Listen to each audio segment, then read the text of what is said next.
हमारी पार्टी सत्ता में है तो हम इस केस को नए सिरे से जांच कराएंगे। और इस चीज का आपको पता है, कोई किसी को शेल्टर देता है वो भी उतना ही बड़ा गुनाहगार होता है। इस मुख्यमंत्री ने संदीप सिंह को शेल्टर दिया है। जहां संदीप सिंह के खिलाफ कार्रवाई होगी वहां इस मुख्यमंत्री के खिलाफ इस केस में कार्रवाई बनेगी। आप देखिए, अंबाला में प्रेस कॉन्फ्रेंस करते हुए अभय चौटाला ने कहा कि परिवर्तन यात्रा के 4000 किलोमीटर से अधिक के सफर में उन्होंने कई गांवों, कस्बों और शहरों का दौरा किया, जिसमें यह सामने आया कि प्रदेश सरकार के प्रति आम जनता में काफी रोष है। उन्होंने बताया कि परिवर्तन यात्रा में अब तक 81 विधानसभा क्षेत्र कवर किए हैं। अभय चौटाला ने सरकार पर एक के बाद एक कई जुबानी हमले बोलते हुए कहा कि आज यात्रा का समापन किया जा रहा है और बाकी विधानसभाओं में उनके पुत्र अर्जुन चौटाला जाएंगे और अभय चौटाला खुद सम्मान दिवस समारोह की तैयारियां करेंगे, जिसमें लाखों लोगों के आने की संभावनाएं हैं और आने वाले समय में इनेलो रथ यात्रा की शुरुआत करेगी।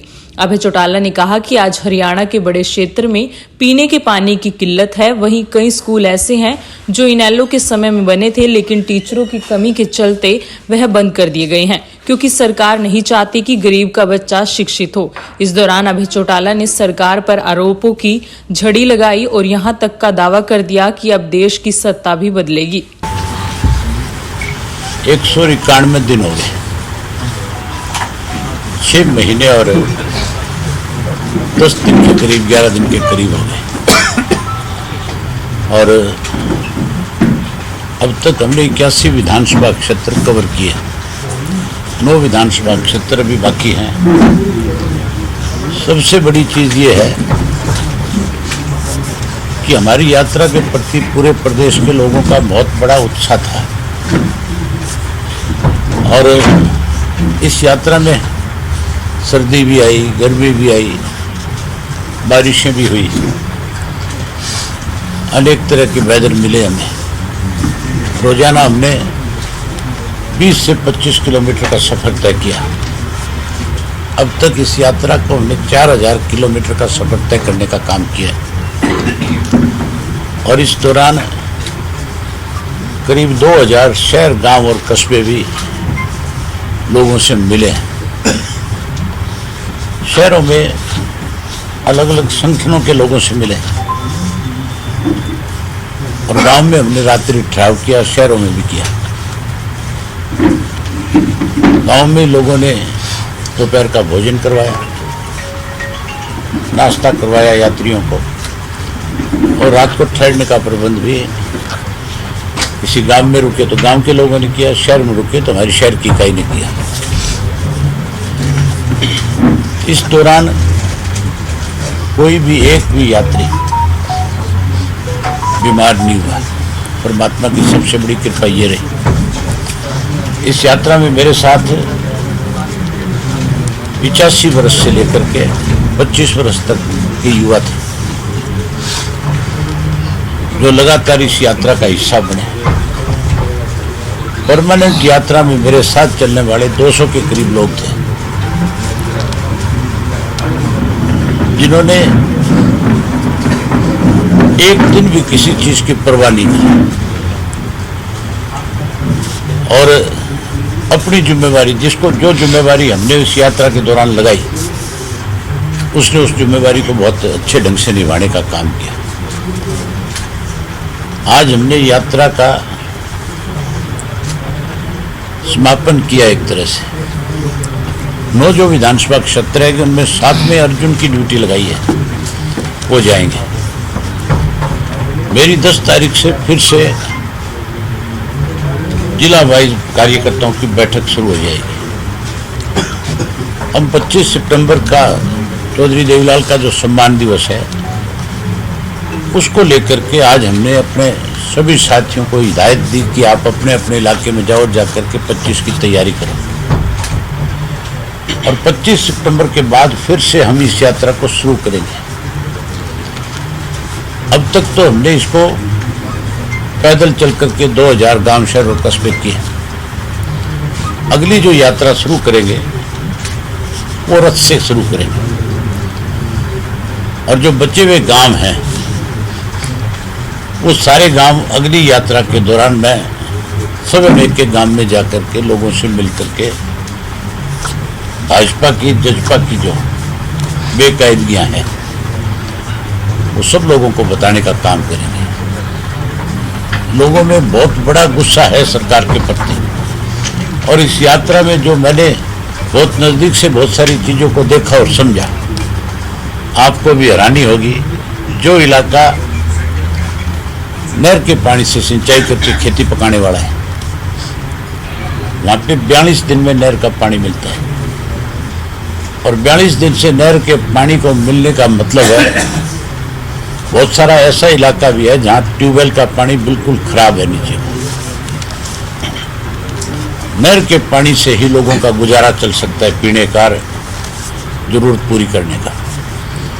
वहां पीने का पानी नहीं है। हमारे यहाँ राजस्थान के लोग हरियाणा से पीने का पानी पहले लेके जाया करते थे। अब ऐसी हालत है कि हरियाणा से पंजाब राजस्थान के साथ लगता हुआ इलाका जो है, वहां के लोग वहां से जाकर के पानी मोल लेकर के आते हैं। मैंने बहुत सारा ऐसा इलाका भी देखा जहां +2 के स्कूल हमारे वक्त में बने, या हमने अपग्रेड किए। वो स्कूल जो है टीचर्स की कमी की वजह से बंद हो गए। वहां सबसे बड़ी दिक्कत है गरीब के बच्चों को पढ़ने में। जिसके पास 2 रुपए का जुगाड़ है वो तो प्राइवेट में बेच सकता है, लेकिन मजदूरी करने वाला व्यक्ति जो है केवल निर्भर करता है गांव के स्कूल के ऊपर। इस सरकार ने तो ये एक पॉलिसी बना ली कि हमने गरीब के बच्चे को किसी कीमत के ऊपर एजुकेट नहीं होने देना, उसको अनपढ़ रखना। इसलिए आज जो है हजारों की संख्या में स्कूल बंद कर दिए गए। हमारे वक्त के बने हुए जो हॉस्पिटल थे, कोई पीएससी थी, सीएससी थी, डिस्पेंसरी थी, आज 90% गांवों की पीएससी सीएससी जो है उनमें डॉक्टर नहीं है। और डॉक्टरों की कमी की वजह से गरीब आदमी के सामने फिर मुसीबत है, उसे प्राइवेट हॉस्पिटल में जाकर के इलाज कराना पड़ता है। और प्राइवेट में इलाज जब कराने जाता है तो आप अंदाजा लगा सकते हो कि कितना महंगा है। बहुत मुश्किल आती है गरीब आदमी। आज जो हमारे वक्त की बनी हुई सड़कें थी, डोमेस्टिक रोड जिन्हें आप कहते हो, जो एक गांव से दूसरे गांव को लिंक करती है, हमारे बाद ना तो कांग्रेस ने उनको रिपेयर किया, ना बीजेपी जेजेपी ने उसको छेड़ा। आज सड़कों का बहुत बुरा हाल है। आदमी पैदल चलने में भी असमर्थ है, उन सड़कों पे दिक्कत आती है। मेरे जो नाखून निकले थे उन्हीं सड़कों की वजह से निकले थे, और उन्हीं वजह से सारे पैरों में छाले हुए थे, क्योंकि वहां बहुत ध्यान से चलना पड़ता था सब। आज बच्चों के लिए खेल के मैदान नहीं है सरकार के बनाए हुए। आज हमारा स्पोर्ट्स जो है, केवल बच्चे अपनी मेहनत की वजह से ही आज मेडल लेकर के आ रहे हैं। सरकार का उसमें कोई योगदान नहीं है, 0% भी योगदान नहीं है। 25 तारीख को मुझे लगता है कि हम अपने सारे रिकॉर्ड सब हम तोड़ेंगे। 25 की कैथल की जो रैली है, सम्मान दिवस जो चौधरी देवीलाल जी का सम्मान दिवस जो मनाते हैं, उसमें भीड़ का कोई आकलन आज मैं नहीं कर सकता कितनी होगी, क्योंकि मैंने इस यात्रा के दौरान देखा है कि लोगों में एक अलग जज्बा है, एक अलग ही लोगों की सोच बनी हुई है। अभी से लोगों ने तैयारियां शुरू कर रखी है कि हमने किन साधनों के साथ पहुंचना है। सब लोग अपने साधनों से आएंगे, हम कहीं किसी को कोई साधन नहीं दे रहे। और मुझे लगता है कि कई लाख लोग वहां पे शामिल होंगे, और वो लाखों लोग एक सीधा सा मैसेज देंगे कि हरियाणा प्रदेश ने देश की सत्ता को भी बदलने में इस परिवर्तन यात्रा के माध्यम से फैसला कर दिया कि देश की सत्ता भी बदलेगी। इंडिया गठबंधन को लेकर अभय चौटाला ने कहा कि इसकी शुरुआत भी चौधरी ओम प्रकाश चौटाला ने की थी। उन्होंने कहा कि वो इनेलो का ही मंच था जहां से 14 पार्टियों के प्रमुख इकट्ठा हुए थे। अब उन्हें उम्मीद है कि और बड़ी संख्या में नेता आएंगे और एकजुट होकर लोकसभा का चुनाव लड़कर भाजपा को सत्ता से बाहर किया जाएगा। वहीं एक देश एक चुनाव के मुद्दे को अभय चौटाला ने देश का ध्यान भटकाने वाला मुद्दा करार दिया और कहा कि यह संभव नहीं है। इसके लिए क्या भाजपा यूपी की सरकार को भंग करेगी? सर, एक देश एक चुनाव को लेकर आई है सरकार, क्या लगता है, समर्थन करते हैं आप या? ये केवल लोगों का ध्यान बांटना है। भाजपा जब कभी भी चुनाव का समय आता है, कोई ना कोई इस तरह का इशू लेकर के आते हैं जिससे लोगों का ध्यान बढ़ता है। जो इन्होंने गलत काम किए उनके ऊपर मिट्टी डालना चाहते हैं, छुपाना चाहते हैं उसके। सर, इंडिया और लेकिन अब ये चीज हर आदमी के समझ में आ चुकी है, ये चीज पॉसिबल नहीं है। एक देश और एक इलेक्शन। आप पत्रकार साथी हो, क्या यूपी की सरकार को भंग करेंगे? तुम सोच सकते हो? जहां भाजपा की सरकारें हैं ये वहां नहीं, ये तो दूसरों को डरा रहे हैं। विधानसभा सत्र के दौरान मंत्री संदीप सिंह पर लगे आरोपों को लेकर छिड़ी बहस में संदीप सिंह के हक में खड़े दिखाई दिए मुख्यमंत्री को लेकर भी अभय चौटाला ने तीखा हल्ला बोला। उन्होंने कहा कि गुनाहगार को शेल्टर करने वाला भी बराबर का दोषी होता है और अगर इनेलो सत्ता में आती है तो इस मामले की शुरुआत से जांच करवाई जाएगी। संदीप सिंह पर जिस तरह का स्टैंड मुख्यमंत्री ले रहे हैं, क्या लगता है? मुख्यमंत्री है नहीं ना।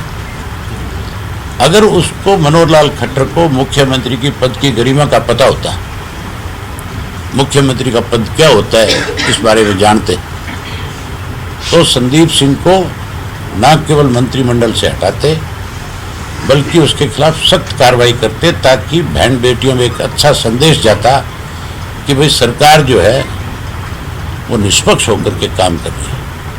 सर, धरातल ये तो बलात्कारियों को, दुराचारियों को बचाने का काम कर रही है,